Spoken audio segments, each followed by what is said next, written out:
וגם אני פתאום רואה את הקולות.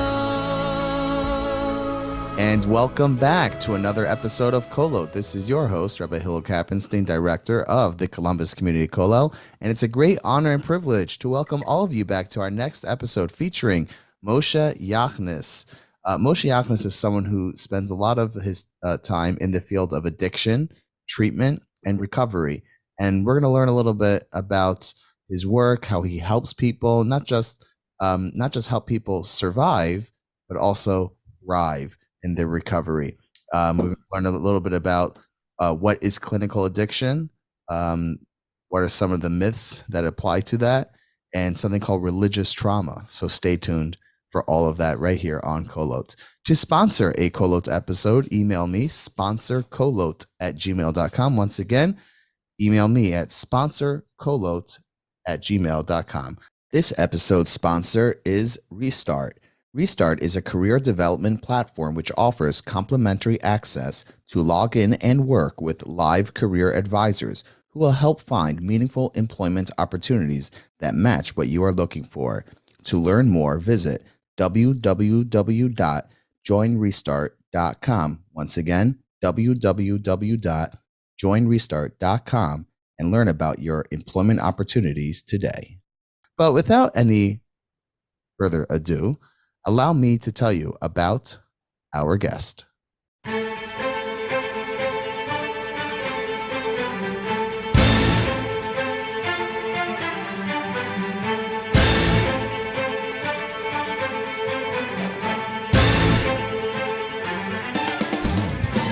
Moshe Yachnes is known for his visionary approach in building organizations through strategic leadership within the healthcare space.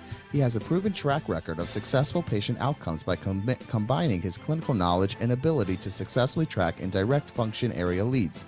He is known for his hands-on leadership approach and works closely with his team on a daily basis, ensuring evidence-based clinical protocols are implemented throughout the full continuum of care. 20 years ago, Moshe began his career working in a Jewish adolescent treatment program while attending Fordham University Graduate School for Clinical Social Work with a primary focus on addiction treatment. He is a licensed clinical social worker with multiple specialty trainings and has been educating the community on the struggles people face with addiction for the past 2 decades. Moshe's experiences include private practice, psychotherapy, primary therapist, clinical director, director of operations, and now CEO of a small portfolio to residential and outpatient treatment programs. Moshe lives with his wife, Ahuva, and their 4 children in Boca Raton, Florida. Moshe Yachnes, thank you so much for joining Kolot. Thank you so much. I'm humbled and grateful to be here, and it's a real pleasure for having me. I'm excited to learn and to discuss more about addiction and to have a conversation today on the Kolot network. Thank you. So I guess as a way of introduction, please tell us a little bit about your background and specifically how you got into this field of addiction. Sure. So it's interesting, actually. My initial exposure to the world of recovery and really behavioral health started really as a child. I grew up as a kid. My parents are both community people. My father is well-respected mechanech in the South Florida area. My mother's a resource room teacher. And really growing up as a kid, we had community members and people, friends of the family coming by. And I remember as a child seeing people walking into our house, crying and leaving smiling.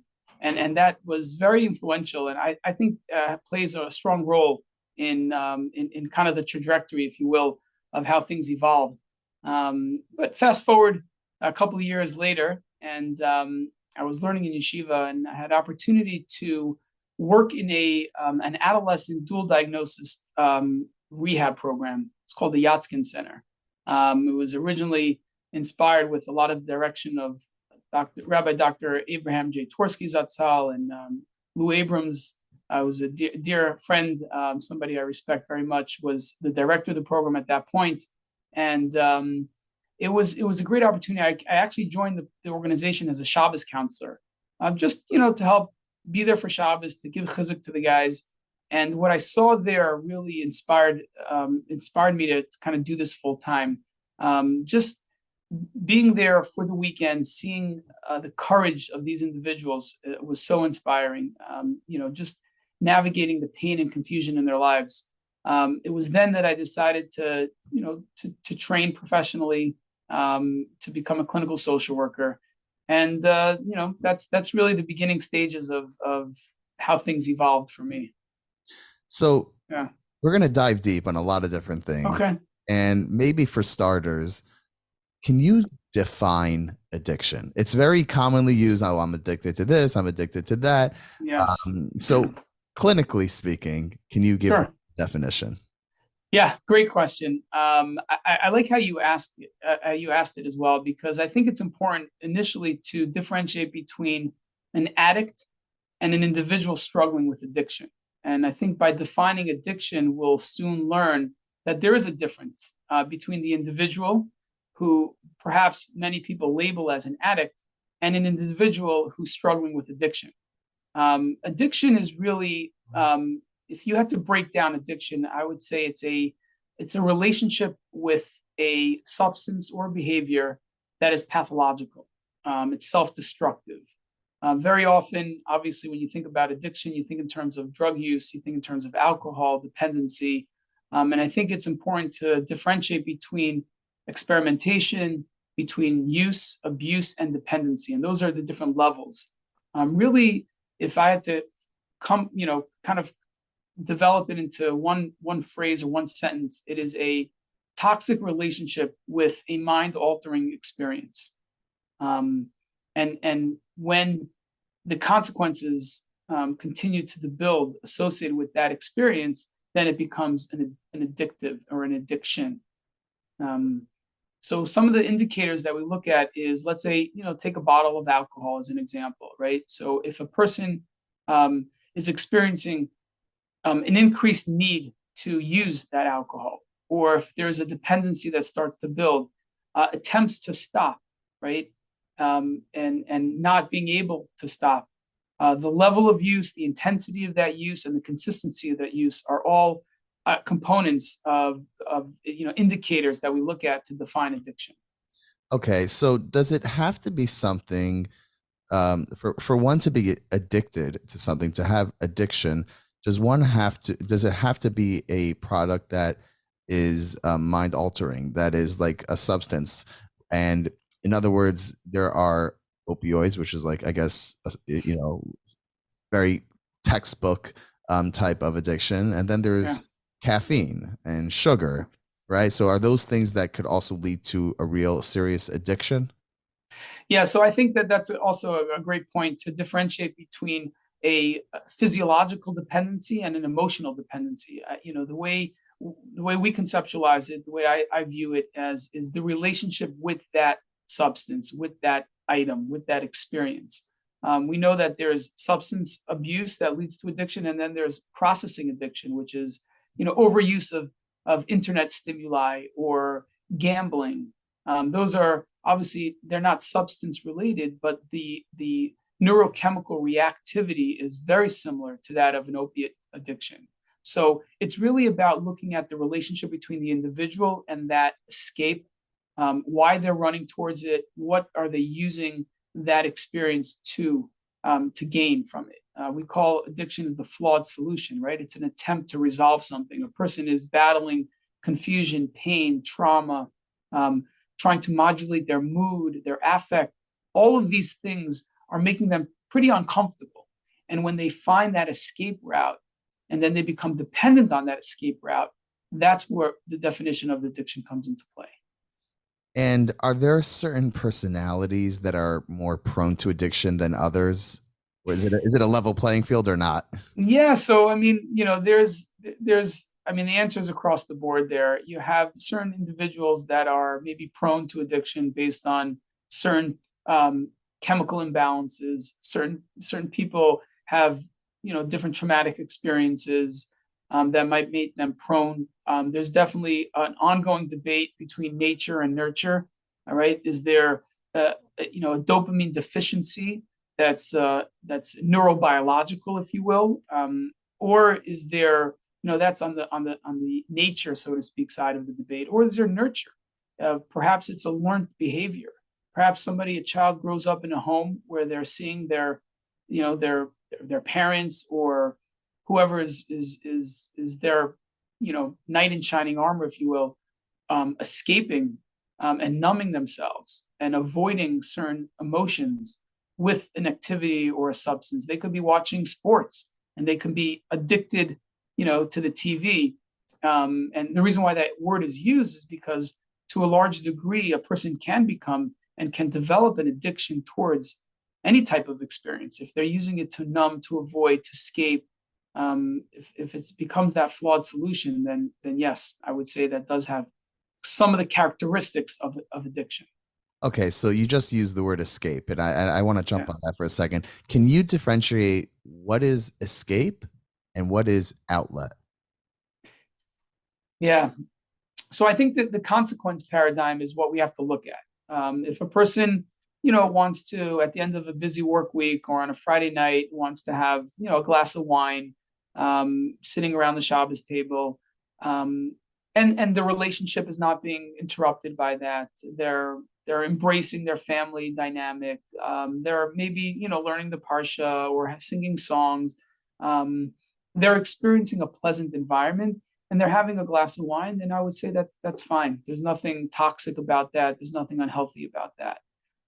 But if a person is preoccupied by the stresses of the week and they can't wait to that Friday night dinner and they're holding on to that glass of wine in order to, it's like their pacifier because they have to deal with their family or they have guests over and there's a certain inhibition, but if they're using that glass of wine as an escape to protect them, to avoid the situation, then it's something to look at. And it's something to analyze to see if there's something wrong with it or there's an unhealthy relationship with it. So that's how I would differentiate between, an escape versus a break or versus an outlet. Okay, but I would imagine, and I hope I'm not self-projecting here, that some people fall into the in-between category, meaning to say, yeah, I'm looking forward to it. It's been a busy week, and Correct. Yeah. wine is a little more enjoyable in that state than as if everything was not so busy during the week. Um, and yeah, that glass of wine becomes like even more cherished, if you will. Does that start to creep into addiction territory? Yeah, I mean, it really depends on the person. It depends on their environment. It depends on their, again, how they're viewing that glass of wine. Most people probably do fall in the in-between state. I'm sure there's, work and life is challenging and overwhelming, and people might enjoy to kick back with a glass of wine. But if they find themselves needing that glass of wine, and if they find themselves not being fully present with their family because of the glass of wine, then they start to borderline on the side of dependency. They Hmm. are literally dependent on that glass of wine to get through the experience of dinner, and that would be an indicator to look at. Right, and then a glass becomes glasses and bottles, Correct, and correct, and okay. that's how we talked about substance use versus abuse versus dependency. Hmm. There are certain people that they literally can't sit down at a dinner without wine, and they can't. They need to numb themselves because they're so uncomfortable emotionally Hmm. sitting at that dinner table that they can only survive that dinner table with a glass of wine. Right. That's something to look at in a very real way. Uh-huh. Yeah. Okay, and moving on to how people fall into feel Sure. or prey to Yeah. addiction. What are some of the causes? No one wants to be in a state where they are hurting themselves. So it's not really a conscious decision, oh, let me become addicted to something. What are some of the causes, some of the traps? Yeah. So very often they're slow and they evolve and develop over years and years and years. Very often there's some undercurrent that might not be too intense. Maybe just somebody that's a little uncomfortable in social settings. Um, Somebody's a little bit confused about something that they've seen or been exposed to, and they sit with that feeling, they sit in that confusion, and it starts to build and it starts to build, and then they're in their adolescent years or young adulthood and they're at a party or at a simcha or and they actually try. They take a glass of wine, or they smoke a joint, or they experience some level of avoidance of what they're kind of processing, and it actually is comforting to them, and they like it. They feel certain, I would say it's a flawed sense, but it's a certain sense of relief because they're not coping with that anymore. When you're not feeling, and when your feelings are overwhelming and you're not feeling those feelings, it's actually a positive experience. So I would say that that's how the addiction, if you had to create some kind of profile for an addict or as an individual struggling with addiction, I would say it's usually very gradual, very slow. Very often there's, we call it the big win early on, right? Where they experienced that high, and it was actually a very enjoyable experience because they created that escape for themselves, and then they do it again, and they do it again, and they do it again until there's a dependency. Very often it's experimentation. There's maybe some kind of social anxiety, or a need to fit in, and they'll experiment with drugs or alcohol. But again, the individuals that are, have healthy attachments, that are grounded and feel secure about themselves, they could even use drugs and they won't fall into addiction, because it's not about the substance. It's again about the relationship with that substance. So you think about family systems, you think about rigid family systems, you think about the pressures that individuals have to endure. I always say the difference between, you have anxiety, which is like baseline anxiety. You get those envelopes in the mail that require you to pay your electric bill, right? So for some people, they look at that envelope and say, oh boy, I better get out to work, right? Yeah. I have to pay this bill. And it actually motivates them to be productive. Yeah. And then you have certain people that look at that bill and it paralyzes them. How am I going to pay the bill? I can't do anything. And they stay in bed. That spells the difference between a healthy, productive human being and somebody who's experiencing an anxiety disorder that's paralyzing their ability to function. So I think the same thing is true when it comes to the relationship with the substance or this mind-altering experience. Is it something that they feel relief about? Or is it something that, they had a relaxing experience? It was fun. It was enjoyable. It's like the weekends, right? If a person needs a weekend 6 days a week, there might be a problem. If they're okay enjoying the weekend once a week, then they're okay. Right. No, that totally makes sense. So let's get now into the, different items, Sure. areas where people may fall into addiction. So substance is one, and that could be drugs or alcohol, gambling, right? Yes. Technology. So can you walk us through like the different levels, and we'll get into maybe treatments, etc.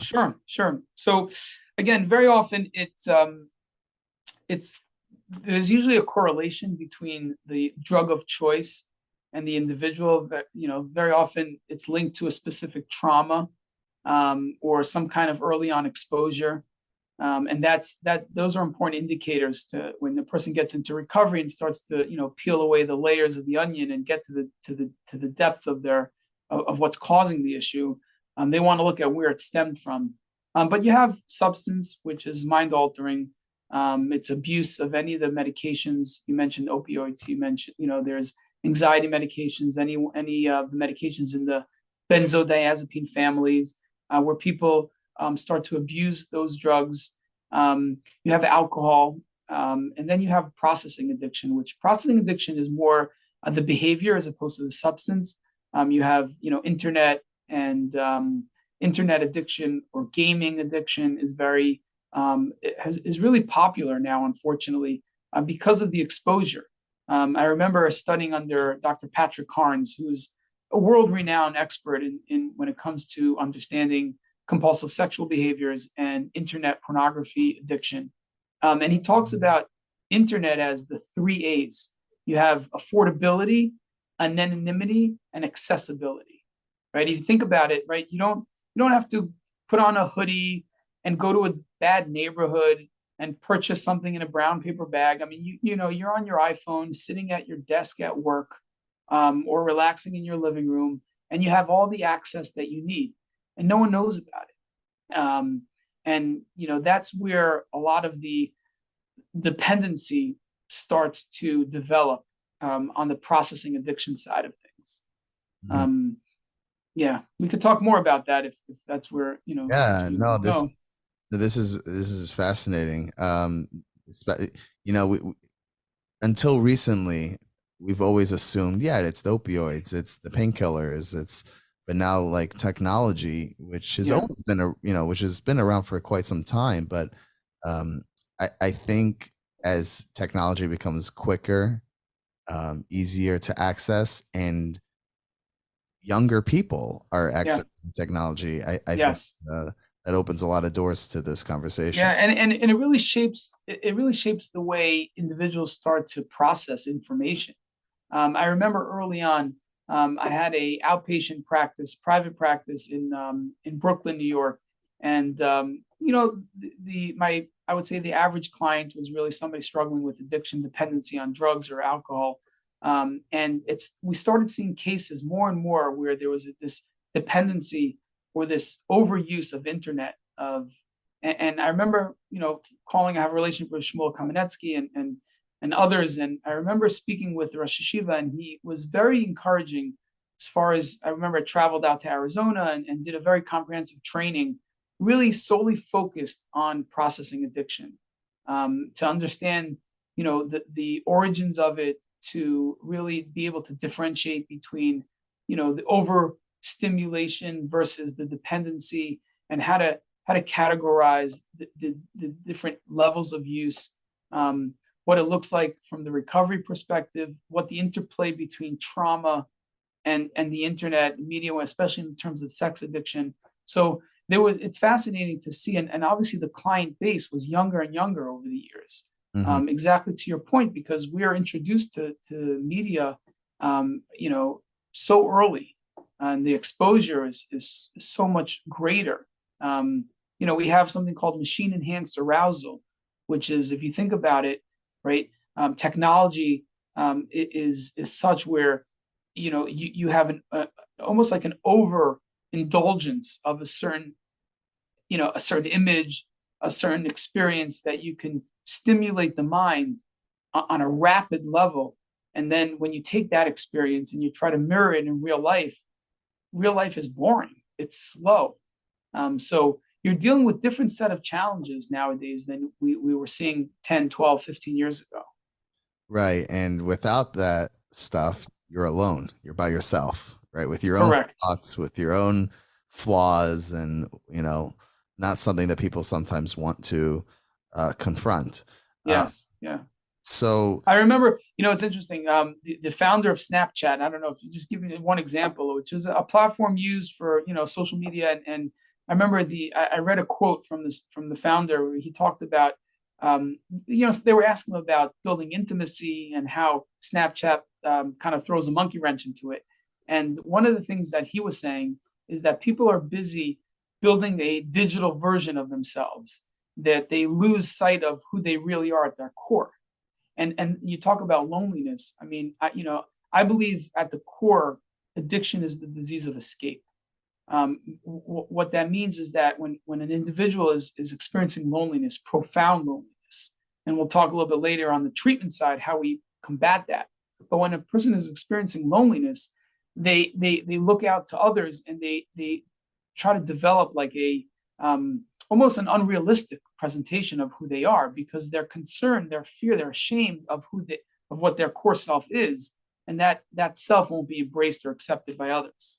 So this internet, fake sense of self, it not only does it not help creating a strong attachment, but it also reinforces this shame-based identity that people don't really understand who they really so you mentioned Snapchat. Let me ask you are.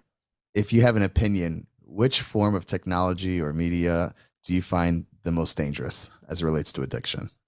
Yeah.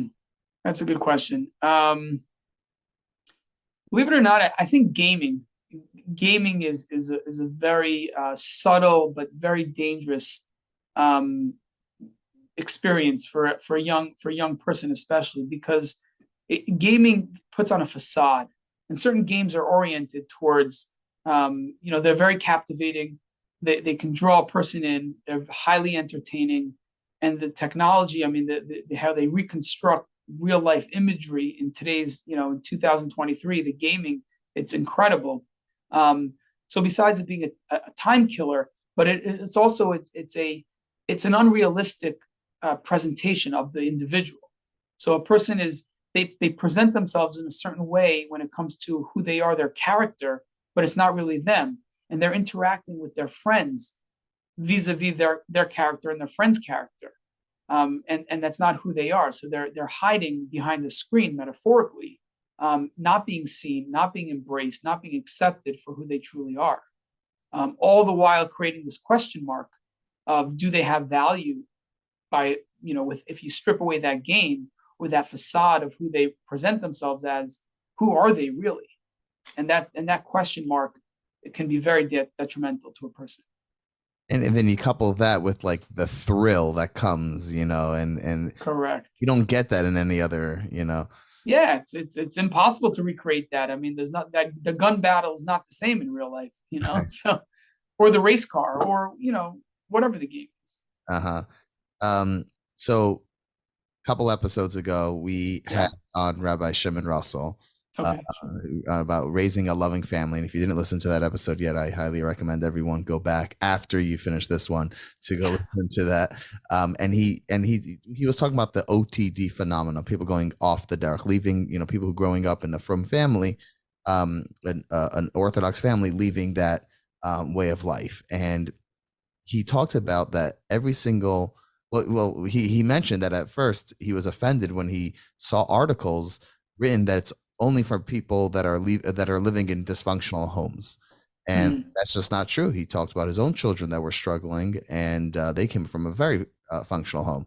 And the rebuttal that he wrote to these articles are that really the cause is trauma, and trauma means to kind of like addiction, like escape, disconnect, etc. So when it comes to addiction, can you explain how trauma leads to addiction? And then do you deal with the addiction, or do you deal with the trauma, or are they really one and the same? Walk us through that process. Yeah, I mean, it's a huge topic. I would say definitely there's a strong interplay between those that experience traumatic experiences, and addiction. There's a tremendous correlation between the two. It's not limited to trauma-based addiction, if you will, but there's definitely a strong correlation.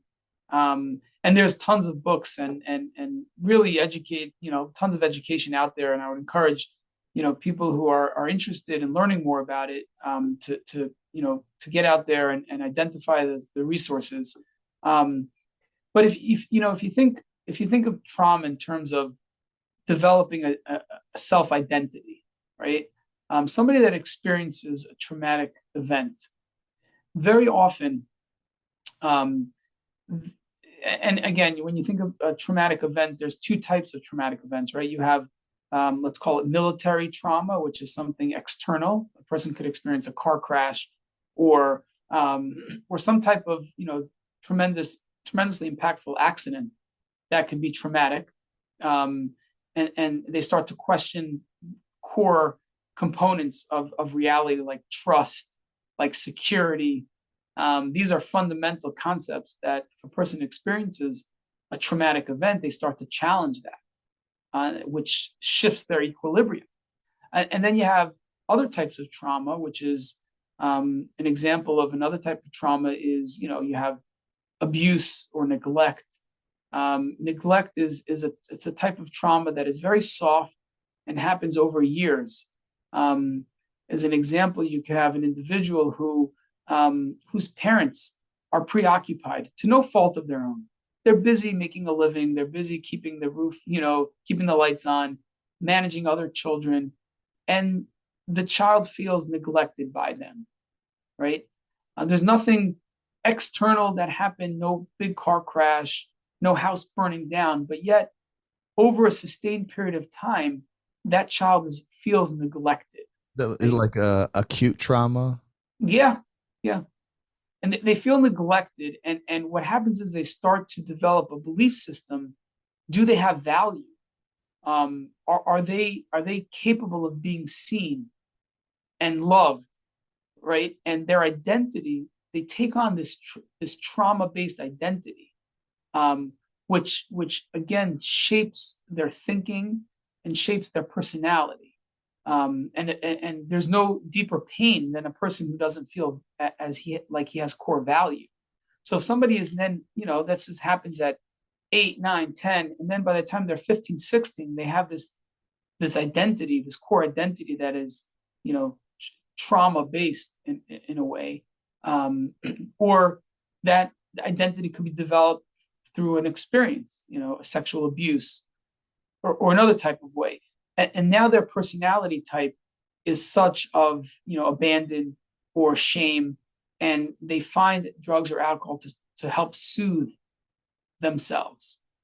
So in that clinical presentation, absolutely, part of the treatment is going to be addressing that underlying trauma. Part of when we talk about treatment, it's really important to differentiate between what I like to call levels of care. So the person shows up to your office or shows up home drunk, or they just, crashed the car, God forbid, because they were smoking marijuana, or whatever event took place to trigger those around that individual that they're struggling. The first step is really stabilization. Stabilization is really creating space between the cycle of addiction and the individual themselves. Very often changing the environment of what the person is living is important, right? Obviously you want to put down the drug or the behavior, stop the behavior, because you want to create space between the individual, their thinking, and this experience of getting high, of escapism. That cycle of addiction needs to be put on pause. And that we call that stabilization. Very often there's detox that's required, a medical detox that's required, emotional detox that's required. And that's phase one of treatment. During phase one, very often that's where the diagnostics start to take place. A person, goes through a battery of tests, questionnaires, starts to build rapport with some kind of therapeutic team. And we come up with a diagnosis, what's going on. Very often we want to identify where the addiction is, what are those triggers for the behavior on the behavior level, and then you want to start to get deeper beneath the surface of what caused that addiction. And I think that's exactly what you're referring to, where if it's trauma-based, then the work in recovery is going to be to rewrite their narrative and reframe their identity based on those experiences. And does the addiction part kind of heal on its own, or now you're able to work on? Yeah, absolutely. Because again, if you think about it, the behavior addiction it's a reaction. It's a reaction to, it's a flawed solution. It's a person is going to that behavior because they're uncomfortable, because they're in emotional pain. So once a person moves away from being in emotional pain, then they don't have a need to escape, right? Addiction is the disease of escape. But if a person is feeling healthy and self-fulfilled and accomplished and validated and loved and embraced and accepted and productive and functional, then they don't need to escape. And they definitely don't need the consequences of all the cheating and lying and stealing that goes involved in keeping their addiction strong. Mm-hmm, mm-hmm. How relevant or prevalent would you say addiction is in the Jewish community? I like to say that there's so much beauty in the Jewish community. I think that if you compare the Jewish community to other communities on a macro level, we have strong family systems. We have a lot of direction and structure and guidance in our community, within the fabric of our community. So fundamentally, we're definitely kind of winning the odds, if you will. But we definitely have those issues. Addiction exists in our community. It's eked its way into the most secure family systems. I've been seeing issues of addiction for 20 years now. Literally, my initial exposure was in 2001. So it's been here. It's here to stay. And the conversation now is really about understanding that there's a roadmap to recovery. There are solutions. There are systems involved. There's evidence-based protocols to treat addiction, and there's tons of recovery support around really across the globe for our community, within our community. We had on a previous episode Dr. Lewin Fan, who's the chair, Department of Psychiatry here at the Ohio State University, and he mentioned that there's a statistic that 1 out of every 5 is struggling with mental health, and COVID may have increased that to 2 out of 5 subsequently. Yeah. But he said, really, mental health is 5 out of 5, not just because everyone needs to manage their own mental health, but also someone who's going through mental health, it affects not just them, but their whole, environment, their coworkers, their family members, et cetera, et cetera, et cetera. So chances are, I would imagine, that even if someone himself is free of addiction, but there's someone they know that might be going through something, or someone they know who's affected by someone who's going through something. So what's your advice to the everyday person that may not be addicted themselves, but they're witnessing stuff around them? Yeah, I would say that I could tell you that I've never experienced an interaction of somebody that has reached out to myself or anyone within our network for support that was not motivated by somebody else that they reached out to first. In other words, they had a conversation with a family member, with a friend. That friend validated the struggle and encouraged the individual then to pick up that 10,000-pound phone and make the call. So I would say that it's critical, if you know somebody or if you have a family member, Khalila, who's struggling, be there for that person, because you are the bridge for that person to enter into the world of recovery. Very often, it's frustrating, it's painful. We are the victims of those around us, because the addict or the individual struggling with addiction is manipulating and is lying and is cheating and is aggressive, and all of that stuff, all those behaviors is a cry for help. And they want nothing more than to alleviate the pain and the burden of addiction. And I can't tell you how many times people have shared with me when their wife found out about the fact that they were struggling with addiction, or when their mom, or when their dad, or when their friend, it was a sigh of relief, because they were discovered. And that discovery led to an intervention, which led to them entering recovery. So for those of us around the individual struggling, be there, be a listening ear, and offer support, because it really could spell a difference between life and death for this individual. Yeah, sometimes, like, when people know that someone's struggling with a physical health issue, take the most extreme case, someone unfortunately has cancer, you gravitate towards them to offer support. Sometimes with mental health, you take a step backwards.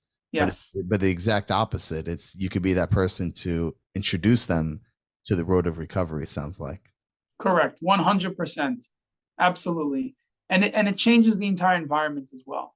We at our various different recovery programs are very mindful that we're not just treating the individual, but we're really treating the individual within their family system.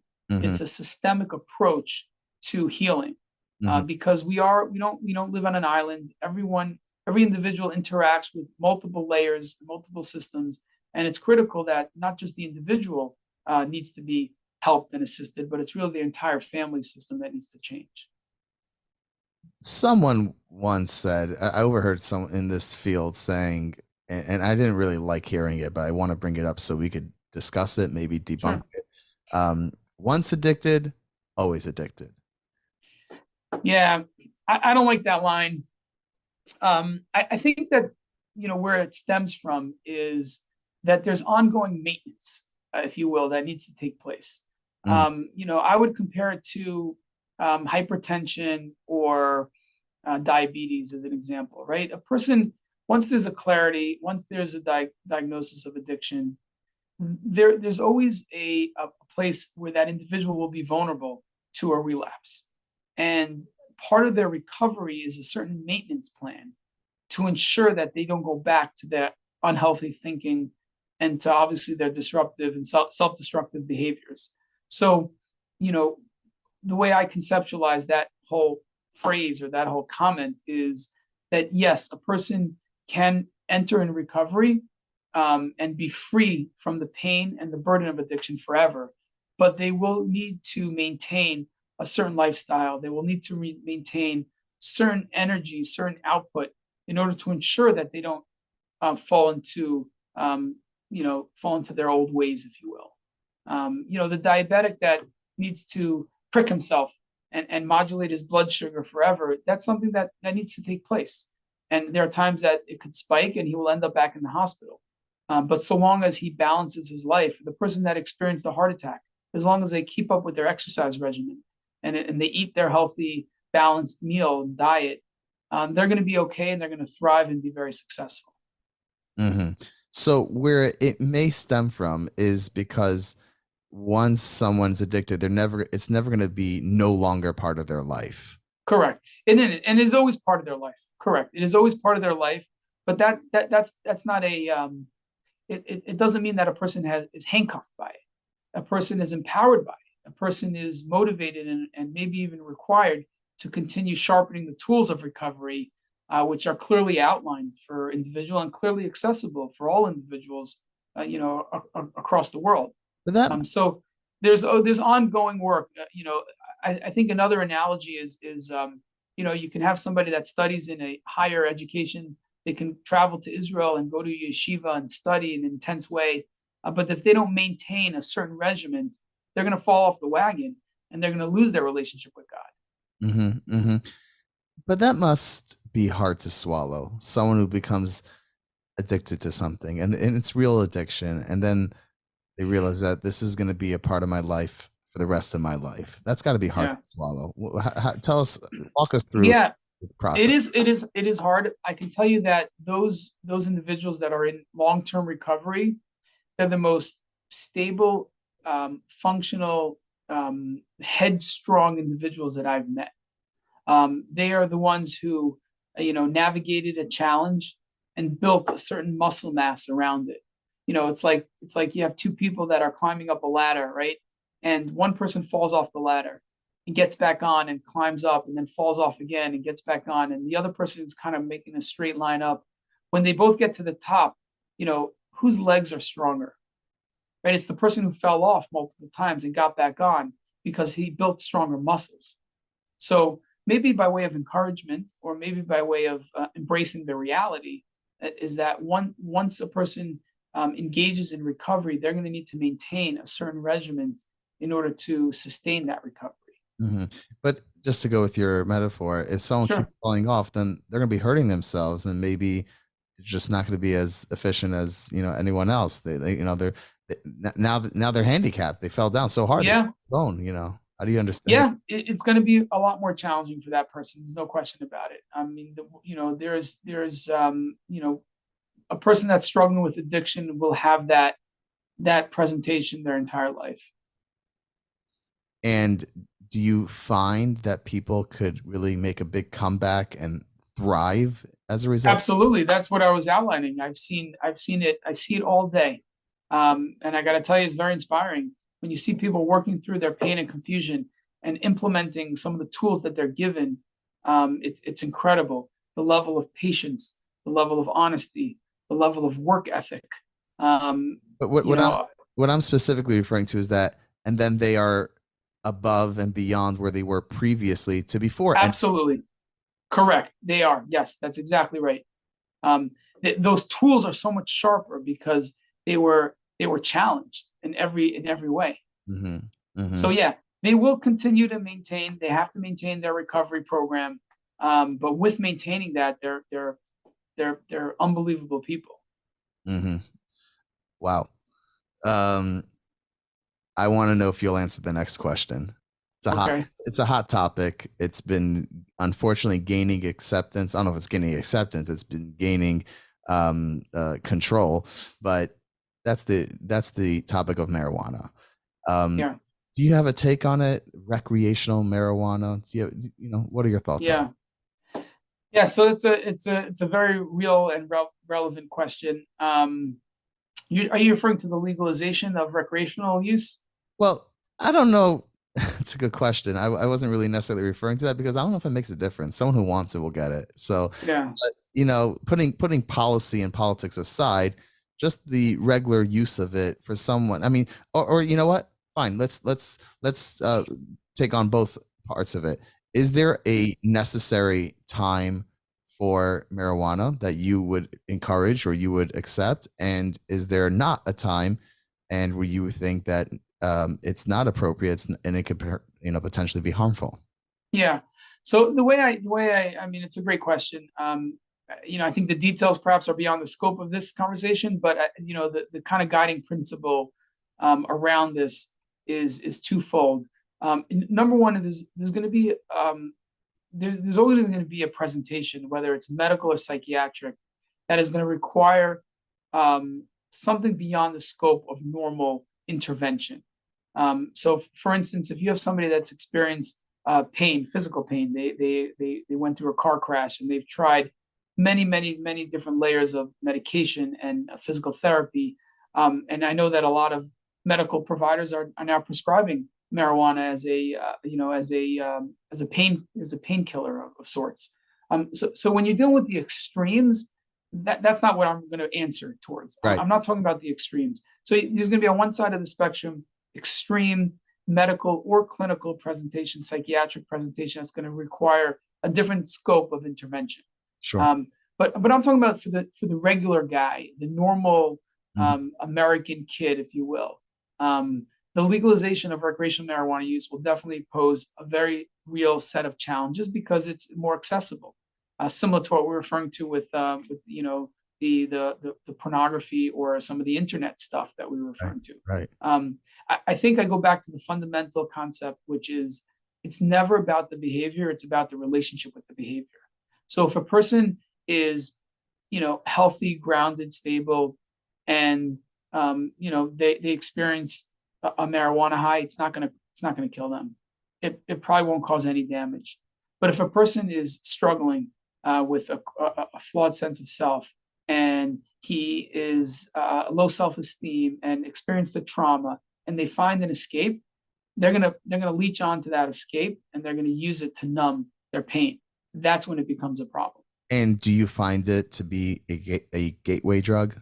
So again, I think it's the relationship. If the relationship is used as an escape, then that experience is a gateway drug. Absolutely, because the person found a solution, a flawed solution, and he's going to chase that flawed solution until it becomes a dependency. So there are two components. There's the substance and then the relationship. And if Correct there, then it could lead to the next. Exactly. And that's really what we do in recovery, is we really try to reframe the experience with the individual. We reframe the fact that, yes, they were dependent on the drug or the alcohol. And yes, that experience, that cycle of addiction was paralyzing to them. But the reason why is because they were dealing with something else. So we want to differentiate between the individual and the use. So they are not an addict. They were struggling with addiction, as an example. And there are various different modalities of treatment that we implement. Cognitive restructuring is a very, very utilized modality. Obviously, for some of the trauma-based, some of the trauma, the individual that experienced trauma, we have EMDR. Sure. We have IFS work. I mean, our team is comprised of many dozens of clinicians with specialty trainings, and very often different individuals react differently to different modalities of treatment. Sure. So on the front end, you want to do comprehensive assessment in order to pair the person up with the right modality of treatment based on their presentation, their unique, individual template. Right. I was always, I wonder a lot, is there anyone who went to like hardcore drugs that didn't first go through marijuana? I was wondering that's something that I'm always wondering. Yeah. I've seen it. Yeah. Marijuana might make it easier, but it doesn't, it's not necessarily exclusive. Yeah. Correct. I want to go to, as we sort of run out of time. I say sort of because you never know what comes out of the conversation. But you mentioned to me in our previous conversation something called religious trauma. Yeah.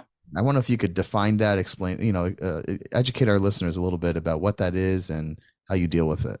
Yeah, so we have a unique track in our program, actually led by my esteemed colleague, Dr. Devorah Shabtai, who really specializes in this modality, in this program. where individuals are struggling based on the communities that they come from. We're coining it as religious trauma, and it's really less about the practice of religion, but it's more the association with religion. And that's when we refer to religious trauma. We're not referring to the actual practice of Yiddishkeit or Judaism or any belief system. It's really the association that has. So if a person experienced a negative experience, a traumatic experience in a shul, right? So for him, the shul represents something toxic. And the goal of, as we process this with the individual and as they enter into recovery, we try to differentiate between the shul as the bad environment or the unhealthy environment and what took place in that room or in that environment. And same thing with family systems, and same thing with different schools, whether a person went to a yeshiva and experienced that association. So when we refer to religious trauma, that's exactly what we're talking about. We're talking about the association between the individual and that experience. And my final question, or Sure. almost final question, can you share with us some of the guidance that you've received from different Rabbanim that you've spoken to, some of the Das Torah that you've received? Sure. Thank you. I remember I was actually when I was in Fordham University, which is a Jesuit school in New York City. So I would take classes all Thursday. That was my class day. It was once a week. And in the evening, I would come back, and I had a seder, actually, a chavrusa with a tremendous Talmid Chacham. He was a mashgiach in the yeshiva. He was actually a trained Fordham. It was a trained psychologist, Harvard trained psychologist actually, and he was a tremendous Talmid Chacham as well. And I would literally review the coursework with this individual to try to differentiate what's considered, what's true, what's not true, what's textbook, what's and that was kind of like my beginning of processing it. And then as I moved into private practice and really caring for individuals, creating policies for programs, I was I got very close with Shmuel Kamenetsky, who was very helpful in shaping some of the philosophy of the program and really directing some of the nuts and bolts on how to create a rehabilitation program for a frum client, for a Jewish person. Obviously you're dealing with pikuach nefesh, you're dealing with life and death, and you're dealing with real chachmas hagayim, and how to navigate all of that is something that my conversations at length with members of with members of our community is something that I was always had an affinity towards and always did in a very proactive way. Now I'm very close with Shmuel First from Chicago, who's a posek when it comes to, again, black and white questions regarding different life and death questions as it comes through. So it's important. I think it's relevant. A lot of people, they ask about the kosher food, and while that's important and necessary for some people, when you're dealing with treatment, it's really about the clinical philosophy that's geared for an individual that has a certain value system and has a certain exposure to Hashem and to Yadus, and to be able to navigate both is something very, very important. And my final question. Okay. You take in a lot. I mean, you're seeing a lot of issues. That's got to take a toll. So how does Moshe Yachnes stay healthy? Yeah, great question. It's interesting. Many years ago, there's a story that is told about Reb David Leibowitz, who was a Talmud of the Alter of Slobodka, and he learned in Europe.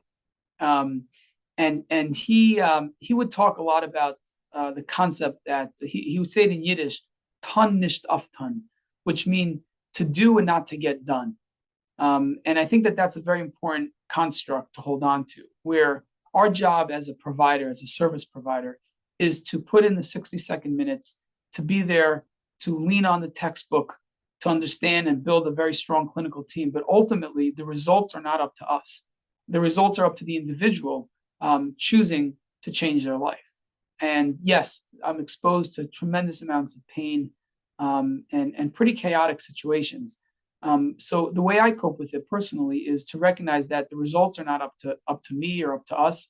We can only try to help this individual.